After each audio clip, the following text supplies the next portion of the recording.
Hi, it's Amanda Stablein again, here to talk to you some more about Google Calendar.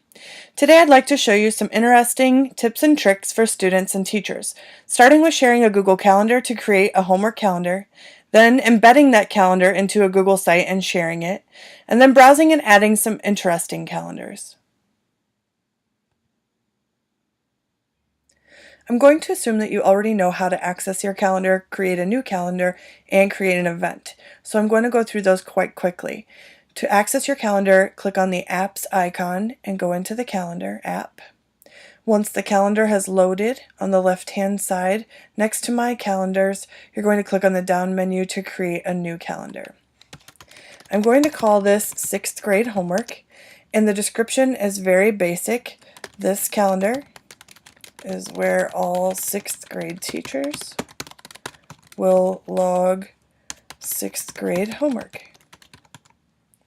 Making sure the time zone is correct, I want to share this calendar, but I also want to make it public so that everyone, whether they have a CSD 190 email address or not, have access to see the calendar.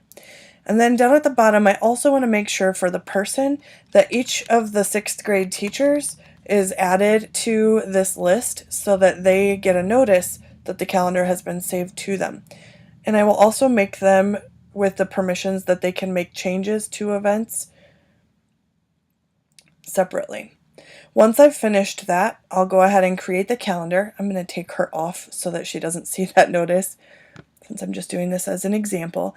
And it gives you a warning and says, making your calendar public will make all events visible to the world, including via Google search. Are you sure? Yes, that's fine with me. So now in August, for August 3rd, each of the teachers would do this separately. For example, if I click on math, if I'm the math teacher, I'm going to type in math, and then their assignment would be to work on page 4, numbers 1 through 20. And I'm also going to put in there that this is due on 8/4, so that they know that it is due the next day. I'm also going to click down here on Edit Event, so that I can see all of the event details.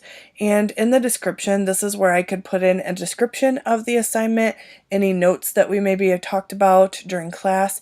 If we took notes, I could take a picture or I could copy those and add those as an attachment. Or if the assignment were available to scan in and copy, I could then send that as an attachment as well in case the kid left their book at school. This way they have no excuses that their assignment didn't get done. After that assignment is created, I would click on Save. The next teacher then would come in and do the same thing. They would click on their own calendar, which they would see as their 6th grade calendar here on the side. They would click in a new event, and let's say for language arts, they were to read page 4 through 14.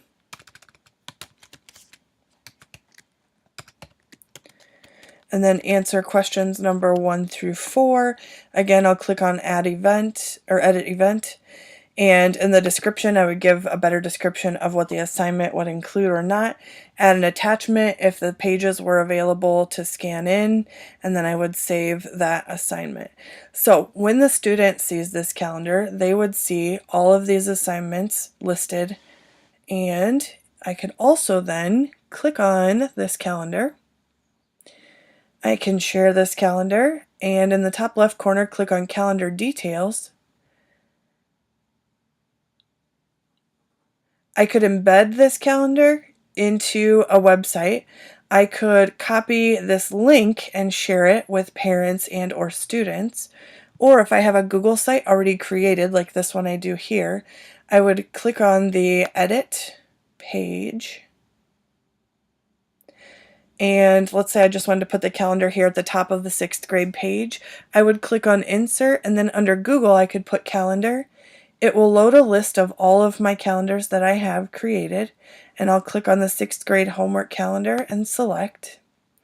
I can change these settings as needed. I could view it by the month, the week, etc. And then I would click on Save.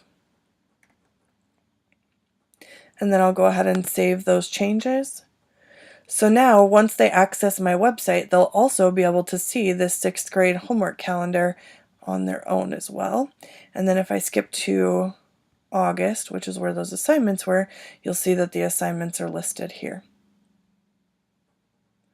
The other thing I wanted to show you, going back into my calendar, click on cancel. At the bottom where it says other calendars, I can click on this little arrow and I can browse interesting calendars. So they have a list of all of the different holiday calendars, and you can actually choose one and click on preview to see it first. You can see some of the events that they have in their calendar for those days. You may have to go through a couple of months in case there aren't any on that day. You could also then subscribe to that calendar, which would add it to your list of calendars that you can turn off and on. Under sports, you can choose the sports. So let's say baseball, and I wanted the Major League Baseball. And of course I want Chicago Cubs. So then if I clicked on preview, it would have a calendar of all of the games, and I could add that to my calendars to turn off and on as well.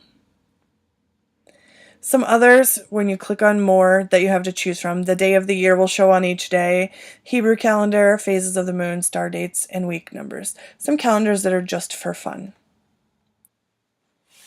In review, today I showed you how to share Google Calendar to create a homework calendar, how to embed that calendar into a Google site available for everyone to see, and then how to browse and add interesting calendars.